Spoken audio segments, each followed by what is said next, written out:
Okay, so here's an interesting example. Do you know Young Thug personally?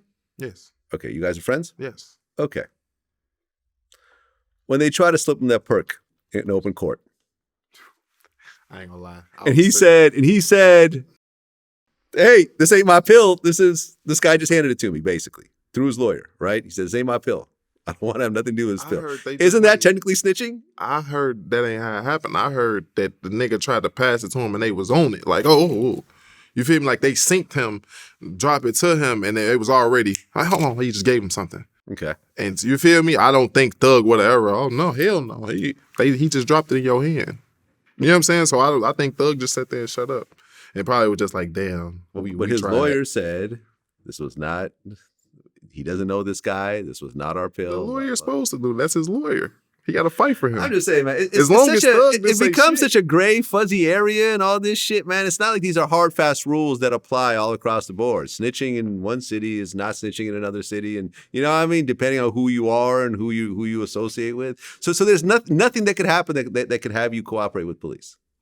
No, I can't cooperate with police because it's like even before the rap, even and everything like that. Even with my first shot, some of my friends thought I was gonna tell because that was my first time dealing with jail time, and it was so serious that we had to state everybody got big numbers. So, you know, everybody who the wink is sleek, they damn man, Breezy gonna tell. But I was the one in that bitch. What they said, 10, 15 years, tell them, come on. I ain't telling on nobody. Come on. I'm pleading guilty. Come on. So it was like that. You know what I'm saying? It's like I'm not cooperating with the police. It's just how I was raised and what my pop's even against that shit. You know what I'm saying? Like, so if I got my dad, like, nigga, don't tell the police nothing. Right, but your dad was also what was he affiliated with? But he a gangster disciple to this day. Yeah, he's a GD. Right. Yeah, so it's not like he's a regular, exactly. Guy, but street, but that's what I'm saying. Yeah. We come from this walk of life where you can't be labeled a snitch and be able to still be good in your neighborhood and walk around and do things. But then it's like when it comes with music and shit like that, now you have people like Thug and even Quavo and them, they have people in the streets that look up to them.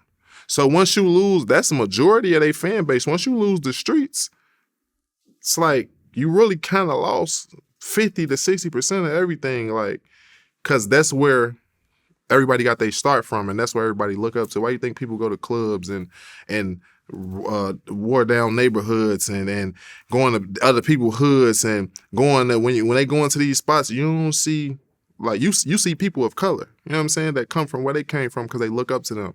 And they like, yeah, we going, you know what I'm saying? Like, it's like they cannot be labeled a snitch. They just can't, because it's like it ruins the image of what is built into people's heads. It's like it's stupid. Don't get me wrong. It's all stupid. Don't get me wrong. It's stupid. But when you come from the cloth that we come from, cooperating with the police is a no-no. And they're not with us. They're against us. They're trying to take us off the streets and take us away from our family and kids and shit like that. So it's like,